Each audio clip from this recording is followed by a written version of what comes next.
What's up, everybody? Rob here from WD Games.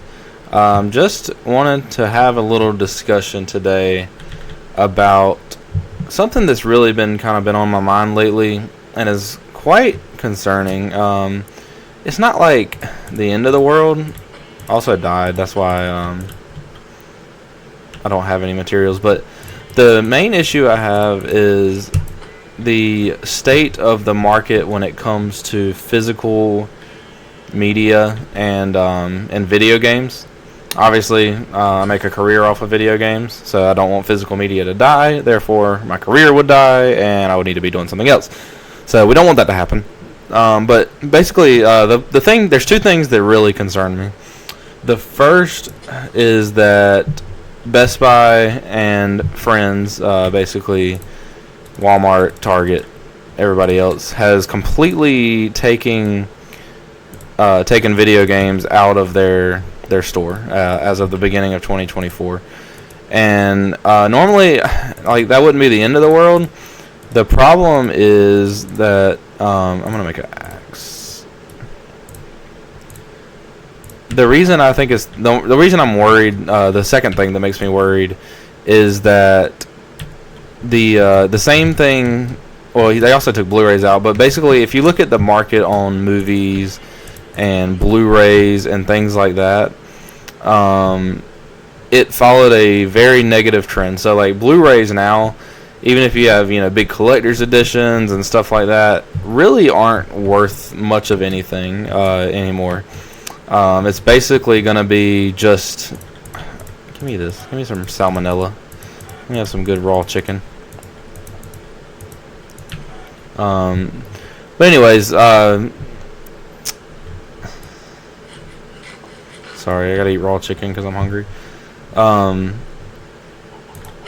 Basically, what's got me concerned is that the state of Blu-rays is essentially dead. Like, you really can't make money on Blu-rays anymore in 2024. Like, that industry is essentially dead.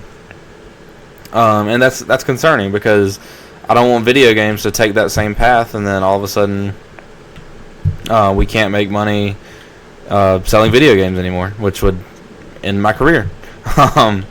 So yeah, that's the main driving point of my concern.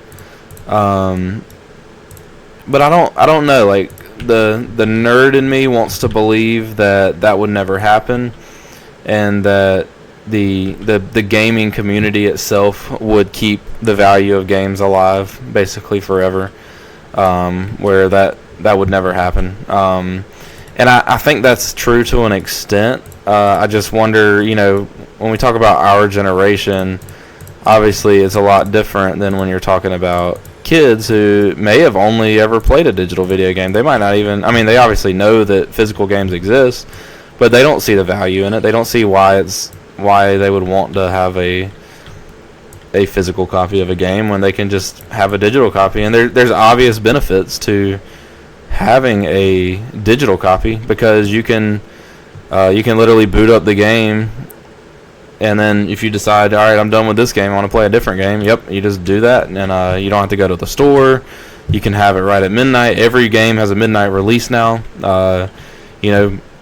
Kids today will never know what a midnight release is, and that's not a bad thing. Obviously they understand the excitement of playing a game at midnight on release day. Like, that's probably one of the top 3 most enjoyable things about video games is booting up a game for the first time at midnight on release day. But I don't know if kids will in the future, let's say they grow up and they're our age. I'm almost 30. They grow up, they become our age, and then all of a sudden, what would make them care? What about a physical game is exciting for them that we don't already have? Like, that you can't get on a digital copy. And I think, like, if we're going to speak on the state of, like, consoles, I honestly think the next Xbox generation and possibly the next PlayStation, but I think PlayStation is going to go one more. I think the next Xbox generation, though, for sure, is going to be a digital only console, and that is going to be the beginning of what I'm talking about. And that's going to be the beginning of the end of physical media. Like I said, Blu-rays and movies, while there's novelty in VHS tapes and vinyls, like when it comes to CDs and everything. Like, there's obviously novelty in that stuff. It's just a matter of whether or not it'll be the same. Like, will there be the same magic when it comes to physical games as there was 10 years ago when we were growing up? And I can't really answer that question. There's no way for me to predict what kids are going to do of this generation or anything like that.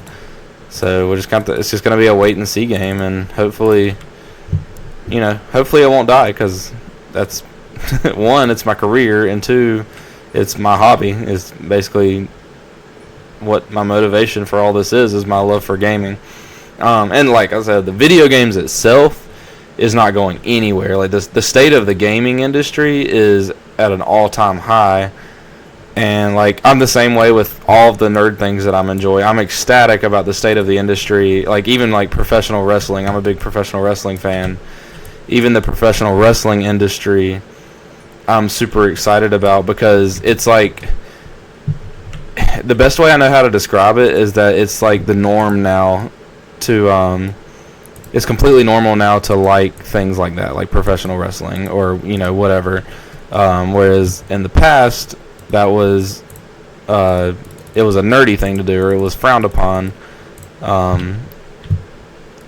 So that's very exciting that there is, like, like, for example, with Magic the Gathering, Post Malone, or there's rappers and celebrities out there that they like Magic the Gathering, and that's huge for us as players and people that want the game to be healthy and stay alive for a long period of time, because now we have people that kids look up to endorsing these games and making people excited about these games. I mean, Post Malone just spent over $1 million on a one card for this game.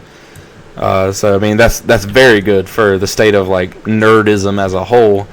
But in video games specifically, like, obviously our generation and the generation before me will always keep the value of NES games, and just cartridges and things like that will always stay alive. Like, that's never going to die as long as we're in charge of the market.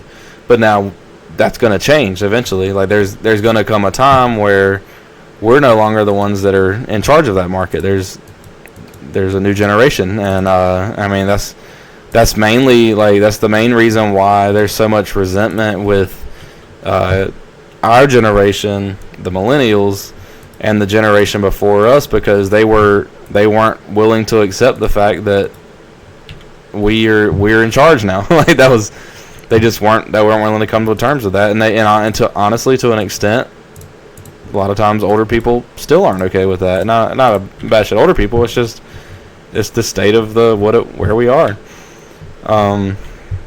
So I don't want to sit here and be doom and gloom on that physical gaming's dead and all that. Like, I don't fully believe that.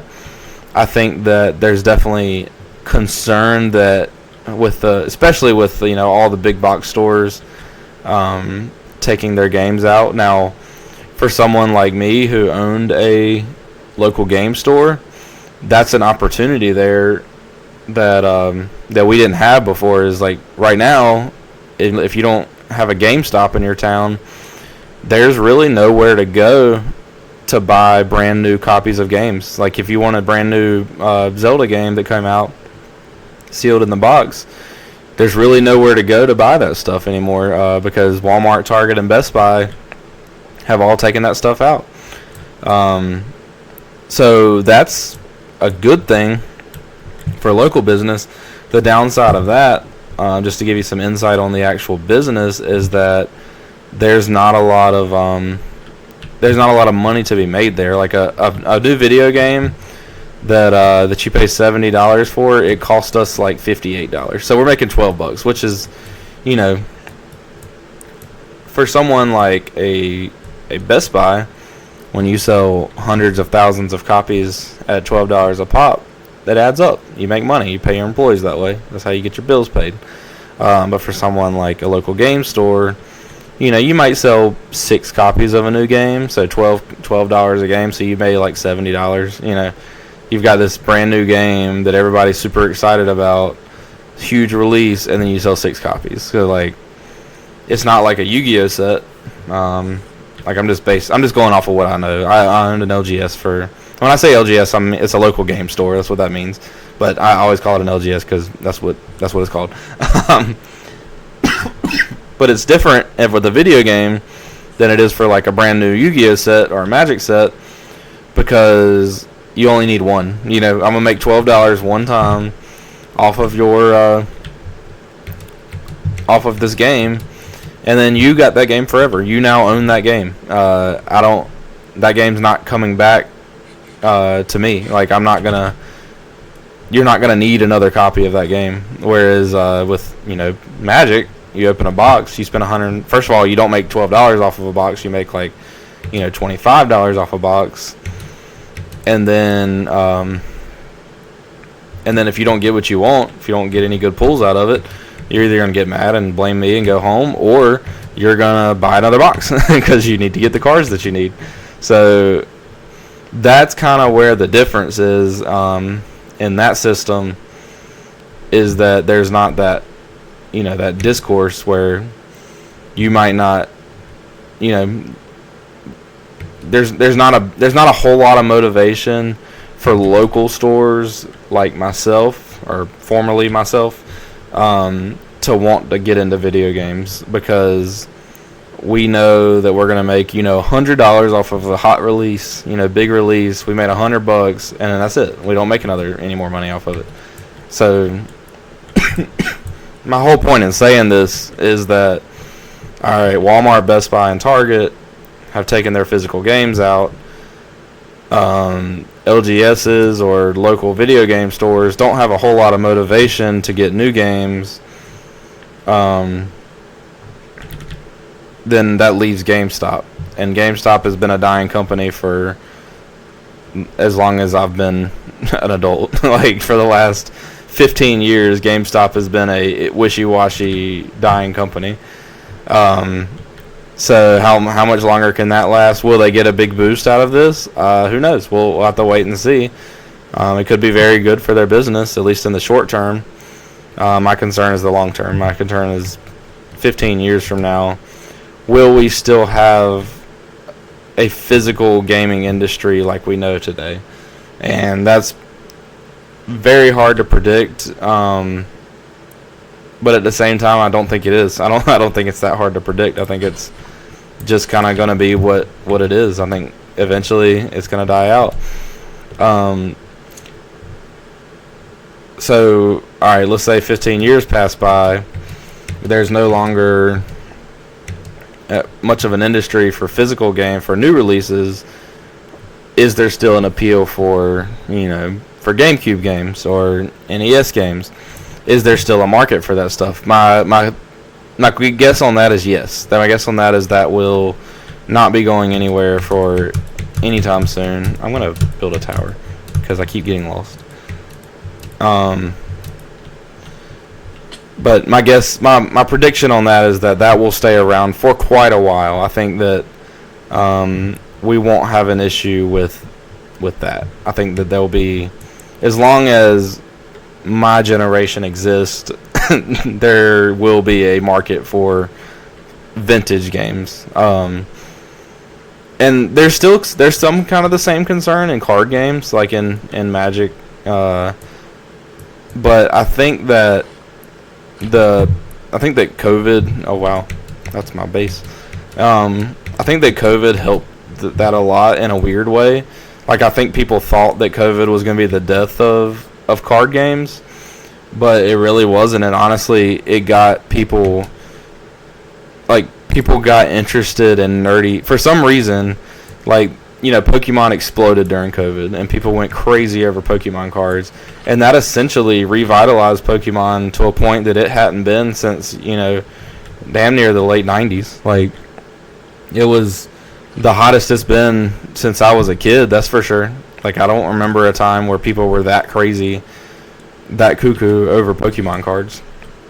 I mean, you couldn't find it anywhere. You were like, I was literally selling packs at my store for double retail price, and people were happy. Like, people were so excited that I just had a pack for them, which is actually like insane if you think about it. Especially nowadays, people want to, everybody was complaining about everything. Back then, 2 years ago during COVID, that wasn't an issue. That was people were ecstatic that I was so generous to sell it for double of MSRP. I was like, okay, well, that's fine. So yeah, I mean, that's kind of my opinion on the state of the industry. I guess, to conclude all of this, do I think physical gaming is dead? Yes and no. I think that the state of new games, the state of like 15 years from now, will there still be brand new Nintendo games coming out in a physical form? No, I don't think so. I think there's companies like Limited Run that will keep it going probably for the next 20, 30 years. Like, if Limited Run dies, somebody else will take its place. I mean, honestly, for quite a while, they'll probably keep that going. But that's just a small minority, unfortunately. Like, as much as we love our little indie games, that's not exactly going to keep an industry booming, So, yeah, I mean, it's definitely different than it ever has been before, and I hope you guys. I mean, if you disagree, let me know in the comments. Let me know if I'm just dumb and it's gonna last forever. I mean, I hope I'm wrong. I would love to be wrong. I would love for me to be 70 years old and my kid to be 40 years old and he still is playing video games. Still going to GameStop and buying games, and that's how he gets his games. I mean, that's the dream. That's what we hope for. Especially as a guy that sells video games for a living and hosts video game tournaments for a living. But yeah, I mean, that's basically all I had. I think that we'll just have to wait and see. Let me know your opinion in the comment section. If you want to win daily cash prizes playing video games, join our Discord. We have daily tournaments every single day. You'll be able to play in tournaments. If you finish in the top cut, you will win a cash prize. It'll be PayPal straight to you. So join our Discord. It'll be in the description box below. Give us a subscription. Give us a like on this video. If you really want to love us, hit that notification bell also. But I appreciate you so much for watching. We will see you guys tomorrow for the next video. And that's going to be it for today. This is doing WD Games, and we're signing out.